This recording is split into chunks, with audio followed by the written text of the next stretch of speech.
Look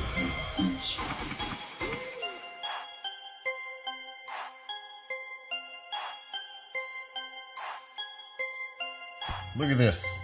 Look at this. People actually believe that there is a car floating around out in space. Well, I think it looks so ridiculous and impossible. And you can tell it's real because it looks so fake, honestly. Like, we'd have way better CGI if it was fake. This is live on the air, okay? I'm going to zoom in on the Earth in Photoshop. You see the Earth? Okay, I'm going to go to Image, Adjust, Levels, and I'm going to bring the levels up. Uh-oh. What is that? Why is there a square box around the Earth?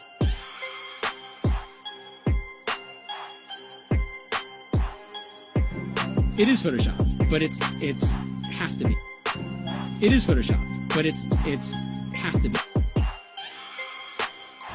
It is the world that has been pulled over your eyes to blind you from the truth. What truth? That you are a slave, Neo. Like everyone else, you were born into bondage, born into a prison that you cannot smell or taste or touch. A prison for your mind.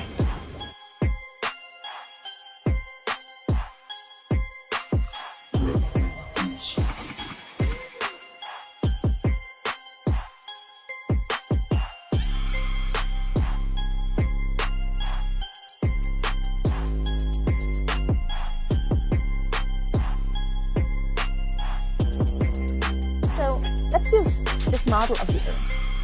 And let's enlist the help of a friend, Taxi. You might know her. Next segment, I'm going to show you how NASA grabs objects in 3D space, rotates them around, manipulates them. They can do this with water, with cloth, anything. And the cool thing about it is we can take what they're doing, what they're seeing with their contact virtual reality augmented lenses and put that on a separate video layer live.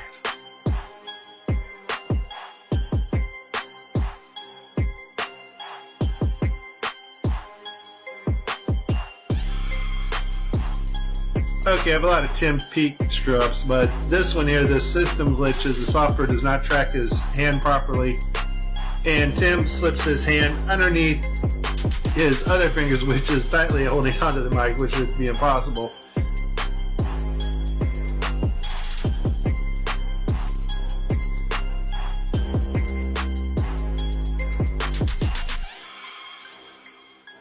You can tell it's real because it looks so fake, honestly. Like, we'd have way better CGI if it was fake.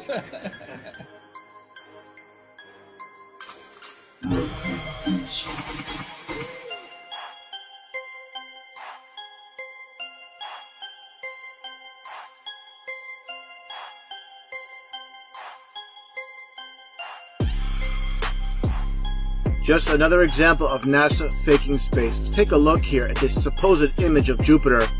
Nothing more than CGI fakery. The supposed auroras. Again, at NASA's official website where it states Hubble captures vivid auroras in Jupiter's atmosphere. Here's the problem. The date of June 30th, 2016. Now take a look at this. Another so-called official image of Jupiter. This one's from back in 2014. You see the problem here? Now let's take a closer look at the supposed two images provided from NASA of Jupiter. All the clouds are in the same exact position. Here's a side-by-side. People can't see what's taking place here with NASA. Nothing more than fakery. I mean, give me a break. This is a complete insult. If you have a brain in your head.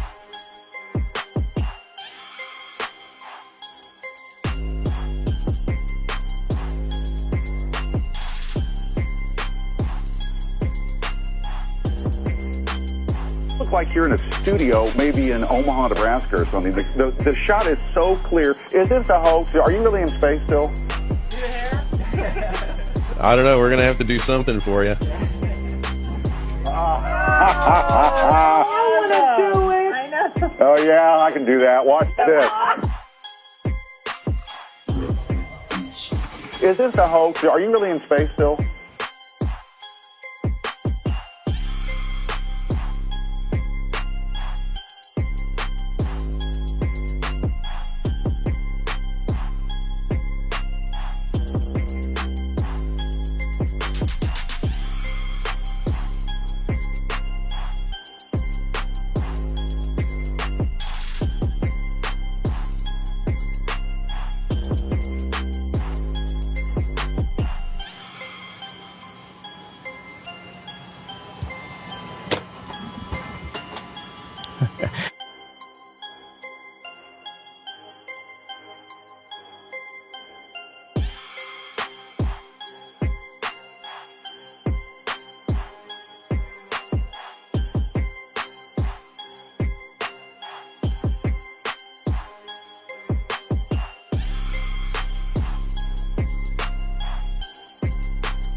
Can you do a somersault right now?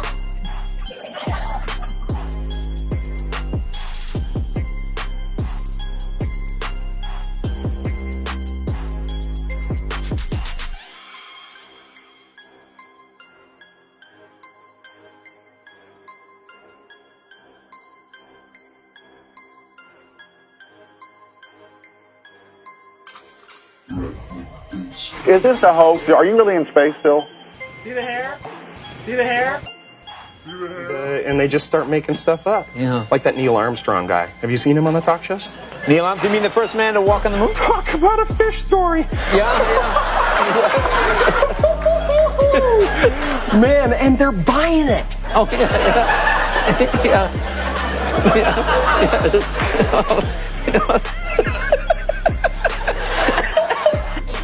So many times during spacewalks outside the International Space Station, we can see air bubbles rising up.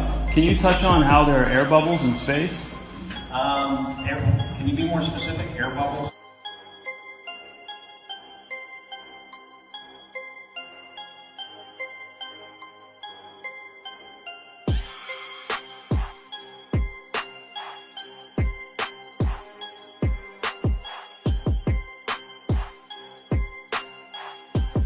So yeah, like a lot of times during the footage, the NASA footage, you can see bubbles coming up out of the helmets or kind of from underneath you. How do you explain bubbles in space? Yeah, I'm not sure exactly what you're talking about. Now sometimes you get water in the helmet, and it comes. It's either from sweat or from the cooling garments, and that's generally what that is. I've never seen any kind of air bubble anywhere. Could it be that you're filming in an underwater pool and you're not really out there?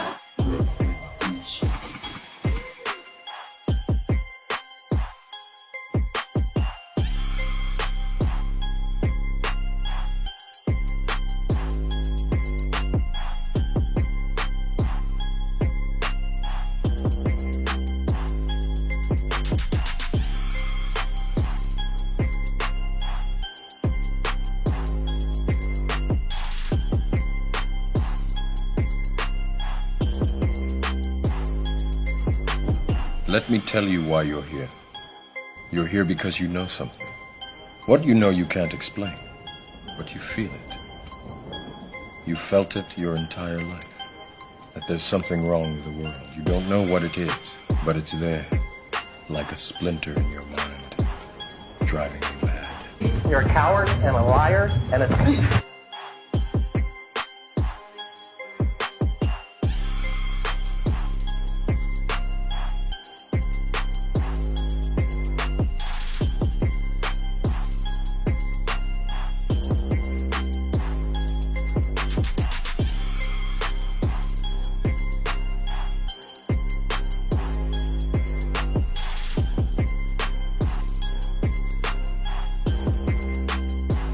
In 1986, the Shuttle Challenger exploded about 74 seconds after takeoff, killing all 7 astronauts inside. Or did it? It turns out that 6 of the 7 are still alive and kicking today. Ellison Onizuka, claims to be his identical twin brother, Claude. Yeah, I've got an identical twin brother, Claude, too. The Challenger pilot, Mickey Smith, hasn't even bothered changing his name. He's now Professor Michael J. Smith of University of Wisconsin. Now, Krista McAuliffe was a bit of a sneaky one. She was the Challenger payload specialist, quite famous for being a teacher. It turns out, during her astronaut days, she was using her middle name, Krista, and now she goes by her first name, Sharon. The Challenger commander, Francis Richard Scobie, is now Dick Scobie, which sounds like a rather unpleasant disease. Judith Resnick, the Challenger mission specialist, again hasn't even bothered changing her name. She's a professor at Yale Law. And finally, Ronald McNair, another Challenger mission specialist, claims to be his identical twin brother, Carl McNair. What are the odds? So there I was, just minding my own business, looking at Google Earth, and this big, snow-covered monstrosity is staring me in the face like, why is that covered in snow? So I keep digging a little bit deeper, and I finally get underneath this cloud cover here, and a few images pop up. And I say, oh, images, what are they? Well, this is what you got, which I'm sure that looks familiar to you, right? Looks just like the pictures they give us of Mars. So I'm just kind of creeping around here and definitely noticing the same kind of undulation changes and same kind of rock, same kind of dirt. The only thing that's missing is that nice little red tint that they pay somebody $150,000 a year to put on there. So I'll keep kind of going through here and see if it... What the...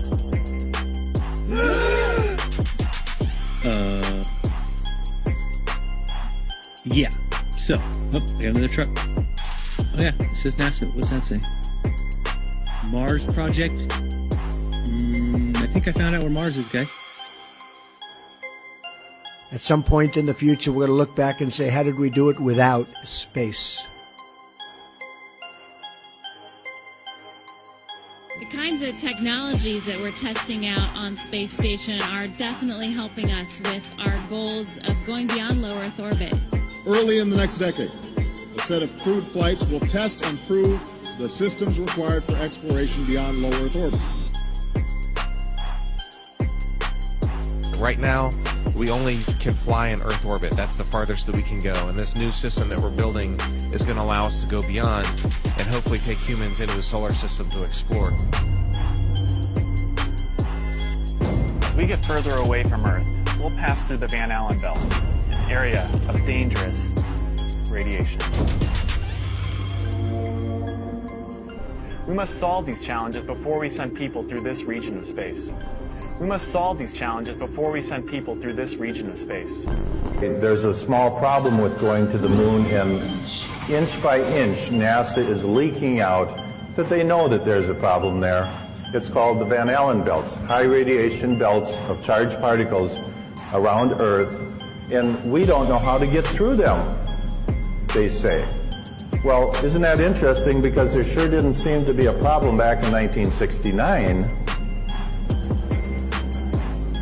The moon landing stopped in 1972 and we haven't been back. We haven't been beyond the Van Allen belts. NASA admitted that it had lost the original footage of man's first steps on the moon. Go to YouTube and watch A Funny Thing Happened on the Way to the Moon.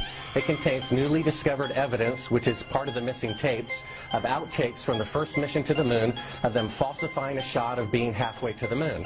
For NASA to come out and say that all the tapes were erased, I mean, it's incredible. Geraldo, this isn't just one tape. This is rooms of tape labeled Apollo 11 moon landing. Someone had to physically go and erase it. It's very challenging to try to prove we landed on the moon, and it shouldn't be challenging. The tape should be there. There should be plenty of evidence. I mean, it's proof right there. This is an official NASA photo of the first Apollo 11 lunar module landing on the moon. I mean, it's right there. This is proof, man. It's the picture's right there. It's landing on the moon. But the only problem I have with this picture is that it's taken from the moon.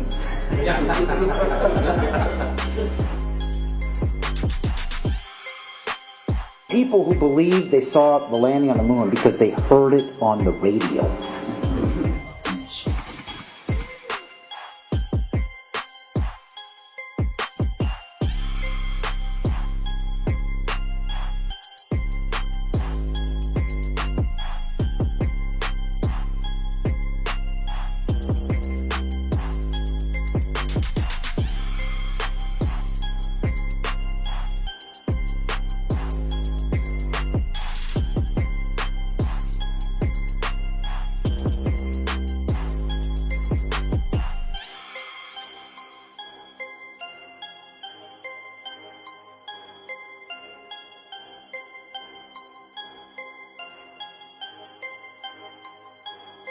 Here's a picture of the INSAT actually being deployed from the spacecraft.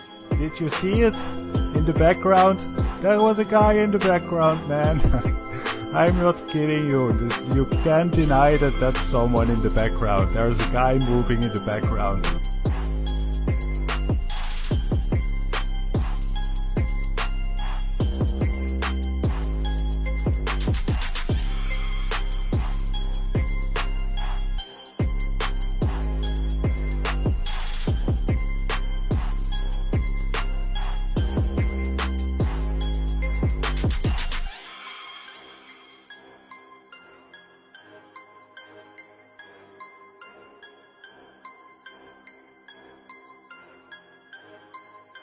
And I'll tell you, just if nothing else, here's why you can tell they're not fake.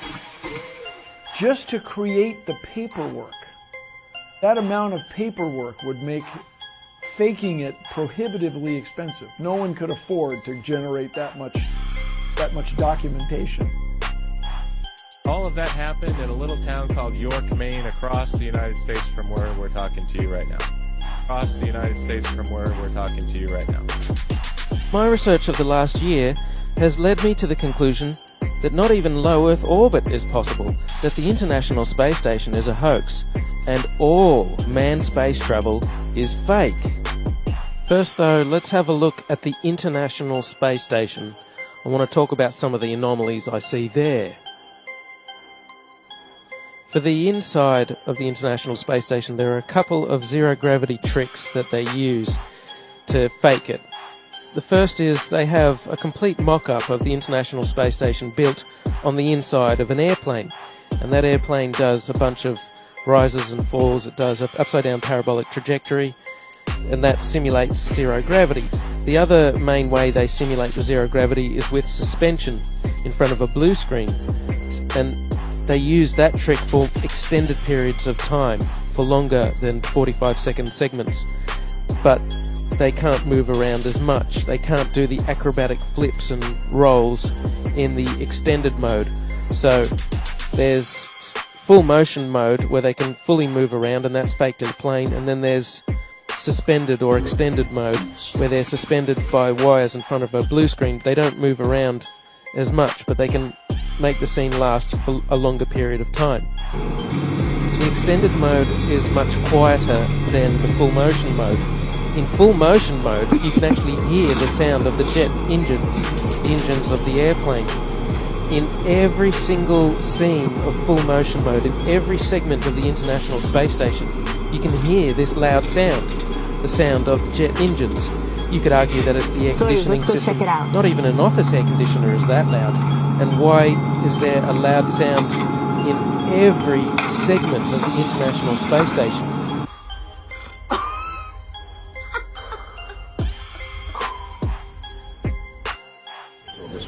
Mr. Armstrong, Bart Sibrel, ABC Digital.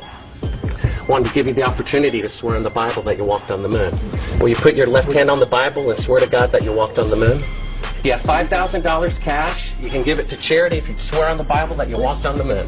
I have the tape. That'd be fine. Why don't you swear to... Why not? Why won't you do it?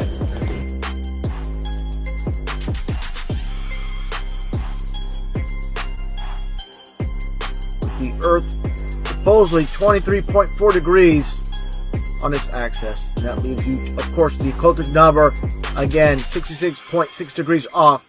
Well, Earth is supposedly orbiting around the Sun at 66,600 miles an hour.